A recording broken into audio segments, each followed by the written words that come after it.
Good morning दोस्तों। आज हम चर्चा करने वाले हैं आपसे 9 मई के करंट अफेयर पर। अगर आपको वीडियो अच्छा लगे पहला तो वीडियो पूरा देखें और अगर अच्छा लगे तो इसको लाइक और शेयर ज़रूर करें। ठीक है, तो शुरू करते हैं। सबसे पहला क्वेश्चन है, G20 पर्यटन मंत्रियों की बैठक इटली में आयोजित हुई। तो G20 पर्यटक मंत्रियों की बैठक जो इटली में क्यों आयोजित हुई, इसका पहले कारण जान लीजिए। देखिए, कोरोना महामारी के चलते सबसे ज़्यादा नुकसान अगर किसी विभाग को हुआ है तो पर्यटन विभाग को हुआ है और पर्यटकों का आना जाना बिल्कुल टोटली बंद हो गया है। तो इससे भारी क्षति हुई है पर्यटन विभाग को। उसी पर चर्चा करने के लिए और आगे निराकरण करने के लिए पर्यटन मंत्रियों की बैठक कहाँ हुई है? इटली में। G20 का मतलब होता है ग्रुप 20, जो 20 देशों का समूह है उसे G20 कहा जाता है। G20 की 2023 में बैठक इंडिया में भी होने वाली है, ये भी आप याद रखना। अब पर्यटन मंत्रियों की बैठक हुई है तो हमारे देश से जो पर्यटन मंत्री घूमने गए हैं उनका नाम या गए हैं बैठक में प्रहलाद पटेल, जो भारत के पर्यटन एवं संस्कृति मंत्री हैं। प्रहलाद पटेल की कंस्टिट्यूएंसी है दामोह है, तो ये ज़रूर आप याद रख लेना। क्लियर। अब इटली में हुई है बैठक, तो थोड़ा इटली के बारे में बताता हूँ। इटली की राजधानी रोम है, याद रखना हमेशा। इटली की राजधानी रोम है और इटली की जो जियुसेप्पे कॉन्टे इटली के प्रधानमंत्री हैं। और इसके अलावा कुछ चीज़ें और आप जान लीजिए इटली के बारे में कि जो इटली है इसमें जैतून और अंगूर सबसे ज़्यादा पैदा होता है। इटली को यूरोप का भारत भी कहते हैं। इसका कारण है इटली में जिस प्रकार भारत में हिमालय पर्वत उस प्रकार इटली में आल्प्स पर्वत, जिस प्रकार भारत में गंगा नदी उस प्रकार इटली में पवित्र नदी पो नदी, जिस प्रकार भारत कृषि प्रधान देश है उसी प्रकार इटली भी कृषि प्रधान देश है। इस प्रकार कई ऐसे कारण हैं जिसकी वजह से इटली को यूरोप का भारत भी कहा जाता है। इस प्रकार आप ये क्वेश्चन याद रखना। अगला क्वेश्चन देखते हैं, महाराष्ट्र ने बाल चिकित्सा टास्क फोर्स का गठन किया। तो महाराष्ट्र ने बाल चिकित्सा टास्क फोर्स का गठन कर दिया है। तो पहले तो ये जान लीजिए कि बाल चिकित्सा टास्क फोर्स है क्या। ये बच्चों के स्वास्थ्य की सुरक्षा करने के लिए बनाया गया है। शायद आपको जानना चाहिए कि कोविड-19 की तीसरी लहर आने वाली है। अभी तो ये दूसरी चल रही है, कोविड-19 की तीसरी लहर आएगी, थर्ड लहर आएगी और इस तीसरी लहर में बच्चों को सबसे ज़्यादा नुकसान होगा। तो पहले से महाराष्ट्र सरकार तैयार होना चाहती है बच्चों के स्वास्थ्य को लेकर कि तीसरी लहर में बच्चों को नुकसान ना हो। ठीक है, पहली लहर में बुजुर्गों को नुकसान हुआ था, दूसरी लहर में युवाओं को नुकसान हो रहा है और तीसरी लहर में बच्चों को नुकसान होगा। तो इसीलिए ये पहले से टास्क फोर्स का गठन कर लिया गया है, याद रखना। इसके अलावा महाराष्ट्र के बारे में अगर आपको बताना चाहूँ तो मेरा परिवार मेरी जिम्मेदारी अभियान महाराष्ट्र सरकार ने शुरू करी, पहली योजना। इसके अलावा अपने प्रोजेक्ट प्लेटना भी महाराष्ट्र ने शुरू करी। महाशरद योजना विकलांगों के लिए, महाआवास योजना बिना आवास वालों के लिए, महापरवाना योजना निवेश को आकर्षित करने के लिए और ऐसी एक और योजना है, देख लेना। महा की सारी योजना आपको महाराष्ट्र में। महाराष्ट्र की राजधानी मुंबई है, आपको पता होगा। और 1760 में मुंबई के फाउंडर थे गौरियाल रेंगर। 60 टापुओं का शहर है, सेसेल्ट टापू पर मुंबई बसा हुआ है। इसके अलावा आप जानते हो महाराष्ट्र के मुख्यमंत्री उद्धव ठाकरे हैं शिवसेना के और भगत सिंह कोश्यारी हैं कहाँ, वहाँ के जो राज्यपाल है। इंद्रजीत मोहंती है वहाँ के कौन, चीफ जस्टिस। इस प्रकार याद रख सकते हो। महाराष्ट्र में एक लोनार झील थी जो क्षुद्रग्रह के टकराने से बनी है, यवत बुल्ढाना जिले में। तो लोनार झील को यूनेस्को की धरोहर सूची में भी शामिल कर दिया गया है। ये चीज़ कोयना सागर नदी पर कोयना बांध भी आपको महाराष्ट्र में मिलेगा। कालसूबाई महाराष्ट्र की सबसे ऊंची चोटी है, याद रखना। इसके अलावा आपको जान लीजिए, नासिक में अंगूर, नागपुर में संतरे, भुसावल में केले और कोल्हापुर में चप्पल, ये सारी चीज़ें महाराष्ट्र में पैदा होती हैं। और तड़ोबा, चंदोली, गूगामल, नया गांव और पेंच, ऐसे ढेर सारे राष्ट्रीय उद्यान भी आपको महाराष्ट्र में देखने को मिलेंगे। सबसे ज़्यादा प्रतिशत आबादी महाराष्ट्र में है। शनि सिंगड़ापुर मंदिर महाराष्ट्र में है जहाँ पर महिलाओं का घुसना वर्जित था। अब आते हैं आगे। अनुपम खेर ने NCIFF में सर्वश्रेष्ठ अभिनेता का खिताब जीता। तो मैं आपको बता दूं, इसे कहते हैं New York conference institute of film festival. तो ये न्यूयॉर्क फिल्म फेस्टिवल है। न्यूयॉर्क फिल्म फेस्टिवल में अनुपम खेर नाम के व्यक्ति ने सर्वश्रेष्ठ अभिनेता का खिताब जीता है। इनकी कोई एक छोटी सी वेब सीरीज आई थी जिसके लिए इनको ये अवार्ड मिला है। ये वही है अनुपम खेर जिन्होंने एक पुस्तक भी लिखी थी, today is my best day. Today is my best day, ये इन्होंने पुस्तक भी रची थी। और इस बार ऑस्कर के लिए नॉमिनेटेड भारत की मूवी का नाम था जल्लीकट्टू। याद रखना, ऑस्कर भारत की विश्व का सबसे बड़ा पुरस्कार है जो फिल्म जगत के क्षेत्र में दिया जाता है। याद रखना, film and television institute of India Poona में स्थित है, ये भी याद रखना है। Film and television institute of India Poona में है, ये भी आप फिल्म से जुड़ा फैक्ट याद रखना। और फिल्म में जो ऐसी फिल्में जो सबको ही देख सकता है उसको यू सर्टिफिकेट दिया जाता है, ये भी याद रखना। ऐसी फिल्में जो सबको ही देख सकता है उसको यू सर्टिफिकेट दिया जाता है। आगे बढ़ते हैं। विमन बंदोपाध्याय को तीसरी बार पश्चिम बंगाल विधानसभा का अध्यक्ष बनाया गया। तो विमन, साथ में नोट कर लिया करिए, विमन बंदोपाध्याय को तीसरी बार पश्चिम बंगाल विधानसभा का अध्यक्ष बनाया गया। हाल ही में पश्चिम बंगाल में चुनाव हुए हैं और चुनाव में टीएमसी तृणमूल कांग्रेस पार्टी की विजय हुई है और ममता बनर्जी को बनाया गया है वहाँ का मुख्यमंत्री। लेकिन वहाँ का जो विधानसभा अध्यक्ष बनाया गया है विमन बंदोपाध्याय को बनाया गया है। तीसरी बार ये बने हैं, क्योंकि तीसरी बार स्वयं ममता बनर्जी मुख्यमंत्री बन गई हैं, तो ये भी आपको याद रखना है। इसके अलावा मैं आपको बता दूं पश्चिम बंगाल के बारे में कि पश्चिम बंगाल में अभी आपको शायद पता होगा कि ह्यूमन ट्रैफिकिंग को रोकने के लिए स्वयं सिद्धा योजना भी शुरू करी गई थी। याद रखना, ह्यूमन ट्रैफिकिंग को, लोगों के व्यापार को रोकने के लिए क्या शुरू करा गया था, ह्यूमन ट्रैफिकिंग को स्वयं सिद्धा योजना शुरू करी गई थी। कन्याश्री प्रकल्प योजना और रूपाश्री प्रकल्प योजना भी पश्चिम बंगाल में ही शुरू करी गई थी। याद रखना, पश्चिम बंगाल की राजधानी कलकत्ता है और कलकत्ता सबसे प्रदूषित सिटी हुआ करता था। हुगली नदी के तट पर कलकत्ता बसा हुआ है और दामोदर नदी को पश्चिम बंगाल का शोक कहा जाता है। हुगली नदी पर एक ब्रिज बना हुआ है जिस ब्रिज का नाम है हावड़ा ब्रिज, और हावड़ा ब्रिज जो है बिना नट बोल्ट का एक ब्रिज है। एक बहुत कठिन सवाल मैं आपसे पूछता हूँ और मैं बता भी दूंगा आपको ना जब बनेगा। किसी महान व्यक्ति के नाम पर इस हावड़ा ब्रिज का नाम पड़ा है। हावड़ा ब्रिज का एक अलग से नाम है किसी महान, वहीं पश्चिम बंगाल के एक महान व्यक्ति है, उनके नाम पर हावड़ा ब्रिज का नाम पड़ा है। आपको कमेंट बॉक्स पर लिख कर दिखाना है कि हावड़ा ब्रिज का नाम क्या है। चलिए, ये आपके लिए क्वेश्चन था। इसके अलावा आप सब जानते हो मुख्यमंत्री तो ममता बनर्जी हैं, राज्यपाल जगदीप धनखड़ हैं और विधानसभा अध्यक्ष तो यही बने हैं विमन बंदोपाध्याय। इसके अलावा विक्टोरिया मेमोरियल देखने लायक वहाँ का पर्यटक स्थल है। काली मंदिर भी वहाँ पर, काली मंदिर is the largest temple of the India, या आप जान सकते हो सबसे बड़ा काली मंदिर कहाँ है। इसके अलावा यहाँ नेशनल पार्क भी आपने महानंदा, सिंगलीला, बक्सा, गोरुमारा, जल्दापारा, सुंदरवन, ये सारी चीज़ें भी आपको पश्चिम बंगाल में देखने को मिलेंगी। और गंगा नदी में सबसे ज़्यादा आर्सेनिक की मात्रा भी पश्चिम बंगाल में ही आपको देखने को मिलेगी। अगला क्वेश्चन आता है, डीआरडीओ ने कोविड का पता लगाने के लिए AI टूल लॉन्च करा। AI मतलब होता है आर्टिफिशियल इंटेलिजेंट, कृत्रिम बुद्धिमत्ता। जब किसी मशीन को मनुष्य की बुद्धि दे दी जाती है तो AI कहलाने लगता है, आर्टिफिशियल इंटेलिजेंट। तो DRDO ने कोविड-19 का पता लगाने के लिए AI टूल विकसित किया है। ये आपको कोविड का पता लगाएगा, कोविड-19 किसको है किसको नहीं, दूर से ही पता लगा लेगा। तो ये चीज़ है इसमें।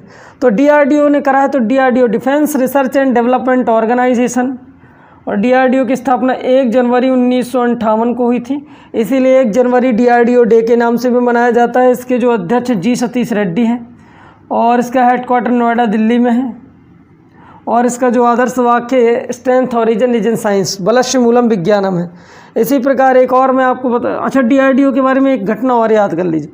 पहले DRDO मिसाइलें नहीं बनाया था 1983 में इंदिरा गांधी ने DRDO को एक और काम सौंपा, integrated guidance development missile programme, ये भी सौंप दिया था। तो अब DRDO क्या बनाने लगा है, मिसाइल भी बनाने लगा है, ये जरूर याद रखना। आसमी नाम की पिस्टल भी अभी DRDO ने बनाई थी, आसमी नाम की पिस्टल भी अभी DRDO ने ही बनाई थी, जो काफ़ी कारगर थी, ये भी चीज़ आपको याद रखना है। चलिए अगला क्वेश्चन देखते हैं। दिल्ली सरकार ने पत्रकारों के लिए मुफ्त टीकाकरण अभियान की शुरुआत करी। तो देखिए, दिल्ली सरकार ने जितने भी मीडिया हाउस है दिल्ली में, उन मीडिया हाउस में बिल्कुल निःशुल्क सारे मीडिया वालों को क्या मिलेगा, टीका लगेगा। इसका कारण बताता हूँ, चूँकि मीडिया आज कोरोना महामारी के में साहस से लड़ रही है। लोग को जगह जगह जाकर कवरेज कर रही है, इसलिए मीडिया को सुरक्षा मुहैया कराना सरकार की जिम्मेदारी है। इसीलिए ऐसा किया गया कि मीडिया हाउसों में फ्री में टीका लगेगा। तो दिल्ली सरकार ने ऐसा करा है, तो मुख्यमंत्री केजरीवाल है वहाँ के और राज्यपाल अनिल बैजल है वहाँ के, याद रखना। इसके अलावा टीका कौन से लगेंगे? कोविशील्ड, कोवैक्स या स्पुतनिक। स्पुतनिक रसिया का टीका है जो भारत आने वाला है। एक और टीका मैं आपको बताना चाहूँगा, फाइजर, और इस टीके को अभी श्रीलंका ने उपयोग पर क्या कर दिया है, शुरुआत कर दी है। श्रीलंका में लगने भी लगा है फाइजर टीका, याद रखना। चौथा टीका बता रहा हूँ, फाइजर। और रेमडेसिविर इंजेक्शन है जो ऑक्सीजन लेवल बूस्ट करता है बॉडी के अंदर, और ये ऑक्सीजन के लिए ऑक्सीजन एक्सप्रेस चलाई गई। वायुसेना ने ऑपरेशन ऑक्सीजन भी अभी चलाया था। ये सारी चीज़ें अभी चल रही हैं कोरोना के लिए, याद रखना सारी की सारी चीज़ें। अब दिल्ली में ऐसा करा है तो मैं दिल्ली के बारे में बता दूं। दिल्ली की स्थापना 712 में अनंगपाल तोमर ने की थी। 1911 में जॉर्ज पंचम रानी मेरी भारत आए थे तो उन्होंने दिल्ली को भारत की राजधानी घोषित कर दिया था कलकत्ता से हटाकर। 1912 में दिल्ली भारत की राजधानी बन जाती है। इसके अलावा 1927 में नई दिल्ली का निर्माण होता है और 23 फरवरी 1931 को नई दिल्ली भारत की राजधानी बन जाती है। और 69वें संविधान संशोधन 1992 के लगभग में दिल्ली का नाम NCR पड़ जाता है, नेशनल कैपिटल रीजन। इतना आपको दिल्ली में याद रखना। दिल्ली एक केंद्र शासित प्रदेश है और यहाँ पर खुद की विधानसभा भी है। पांडिचेरी में भी खुद की विधानसभा है, जम्मू कश्मीर में भी।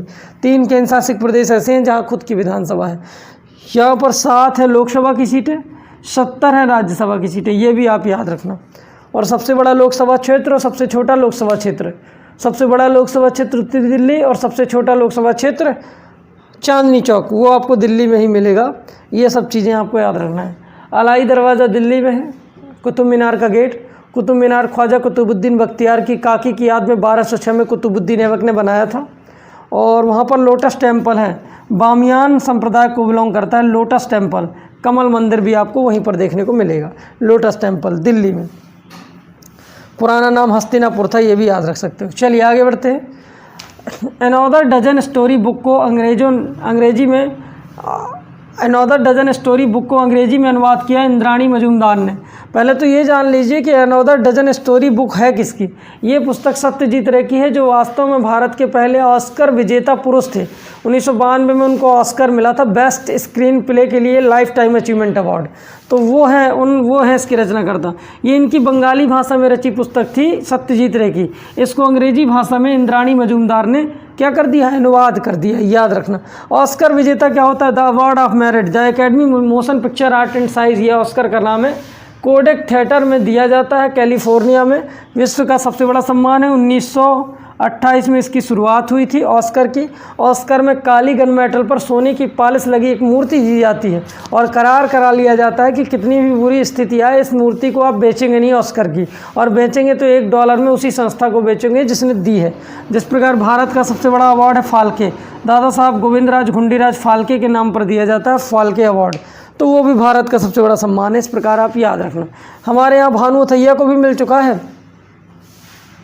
जेम विल्किंस जो गांधी का रोल निभा रहे थे, उनकी गांधी के रोल में गांधी के कपड़ों को डिज़ाइन किया था जेम्स विल्किंस को याद रखना। हालांकि इस फिल्म को बनाने वाले थे रिचर्ड एटनबरो और गांधी का रोल निभा रहे थे जेम्स विल्किंस, तो उन पे ऐसा हुआ था, तो उनके लिए पहली बार मिला था। अच्छा, एक और चीज़ मैं आपको बताना चाहूँगा। 2 लोगों को और ऑस्कर मिल चुका है भारत में। 2 तो हो गए भानु अथैया और सत्यजीत रे, और 2 लोग हैं आपके पता होगा AR रहमान खान और एक थे मेघना गुलजार।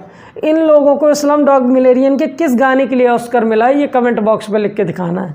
देखते हैं कौन आंसर देता है कि इनको किस लिए अवार्ड मिला है, किस गाने के लिए अवार्ड मिला है। फिल्म का नाम तो मैं बता दिया हूँ, स्लमडॉग मिलेनियम। तो आपको कमेंट बॉक्स पे लिखना है कि गाने का नाम क्या था जिसके लिए ऑस्कर मिला था। अगला, सांप की नई प्रजाति जाइलोफिस डीपकी तमिलनाडु में खोजी गई। तो सांप की नई प्रजाति जाइलोफिस डीपकी कहाँ खोजी गई? तमिलनाडु में खोजी गई। तो चलिए मैं आपको बता दूं, ये एक विशेष सांप की प्रजाति है जो जहरीली भी है और तमिलनाडु गवर्नमेंट ने इसको खोजा है। तो सांप के बारे में अगर मैं बताना चाहूँ तो आप जानते हो कि सांप एक सरीसृप वर्ग का प्राणी है, और सांप जो है वो सबसे बड़ा सांप पाइथन होता है भारत का। आप एनाकोंडा नहीं लगा सकते अमेरिका का, ऑफिशियली रूप से मान्यता प्राप्त है अजगर जो भारत का है। इसके अलावा सबसे जहरीला सांप है भारत का किंग कोबरा, जिसे नाजा भी कहते हैं। घोंसला बनाकर रहने वाला एकमात्र सांप है कोबरा, और जिसका भोजन अन्य सांप होते हैं। इसके अलावा मैं आपको बता दूं कि अफ्रीका का सबसे जहरीला सांप है वाइपर और विश्व का सबसे जहरीला सांप है पेनिनसुलर टाइगर। ये जरूर याद रखना, विश्व का सबसे जहरीला सांप पेनिनसुलर टाइगर है। इसके अलावा मैं आपको बता दूं समुद्र का सबसे जहरीला सांप हाइड्रोफिश है। ये भी याद रख सकते हो, हाइड्रोफिश है समुद्र का सबसे जहरीला सांप। हमारे देश में अरुणाचल प्रदेश में सबसे ज़्यादा सांपों की भूमि कही जाती है। अरुणाचल प्रदेश के में सब सर्वाधिक सांप निकलते हैं। तो इस सांपों के बारे में मैंने बता दिया। सरीसृप होते हैं एक प्रकार से, जो अपनी डॉर्सल सरफेस को ज़मीन में रखकर घिसटा कर चलते हैं। ये भी याद रखना। अगला बढ़ते हैं क्वेश्चन।